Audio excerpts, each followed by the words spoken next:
Hey YouTube, today I want to show you guys how to build a multi-axis chart, something like this, where you have a x-axis with two y-axes, axes, or however you say it. Yeah, and so I've prepared a mock data. This has first name, last name, some sales numbers, and a year for us to use as the x-axis. So doing this from scratch, I've already built the data adapter. So let's make our Jasper report. Format doesn't really matter. I'm gonna call this multi-axis chart.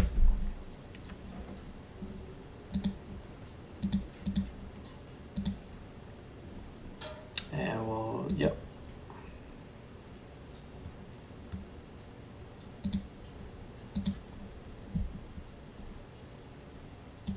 Oh, forgot to actually, let's use JSON-QL. It's a newer version. Good. Okay, so I'm gonna plop these fields onto the detail just so we can see them when we run the report versus the chart. Let's get rid of the column. Wait, no, let's get rid of the title and page header. Let's get rid of the footers. And we will put the chart in the summary. We'll want the multi-axis chart here. And let's do a line chart.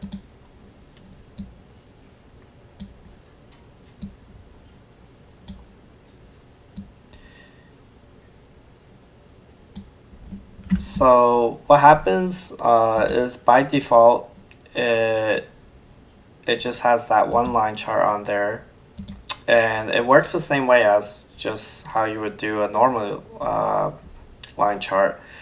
The cool thing is you can actually add additional charts layered in. So when you right click this top level multi-axis, you can create another chart axis. And so for this example, we'll do two lines just like this. So now I have two line plots right under here.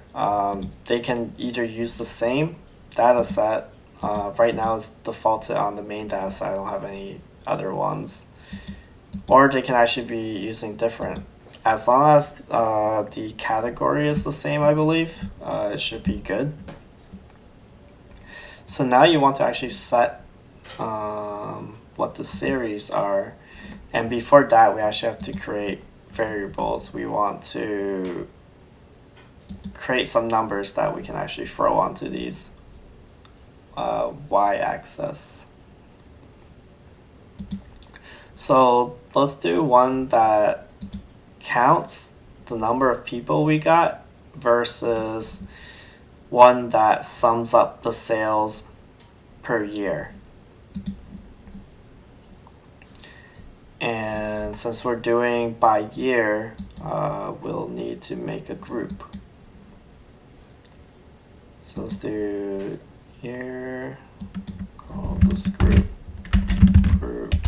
year.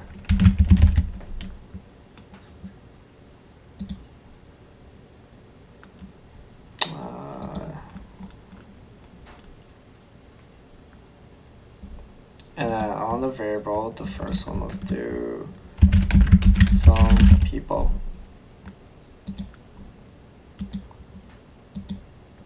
Integer will count.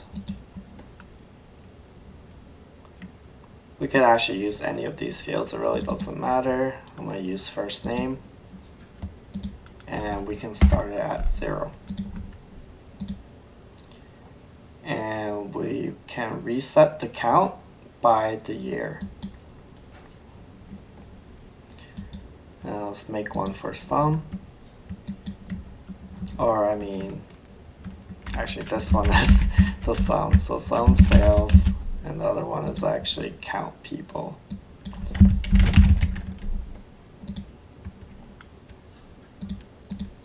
We'll also do integer, sum, sales,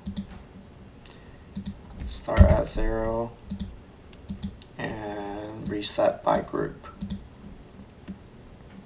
Now that we have these two, we can go back to our line charts, go to the category series, and for the category expression, we will use the year. And value for this one will be, let's use the count people. So we can label this like number of people, or employees, or representative, whatever you want to call this. And then over here, we'll use year again. And then let's call this total sales. And the value will be our sales variable. Let's see how that looks. So if we go to the last page, we should now have, oh, forgot to do one more thing. So let's put this axis position to the right. So I want to click on the line plot, go to advanced, and there's a position property, and we'll do right or bottom for this one.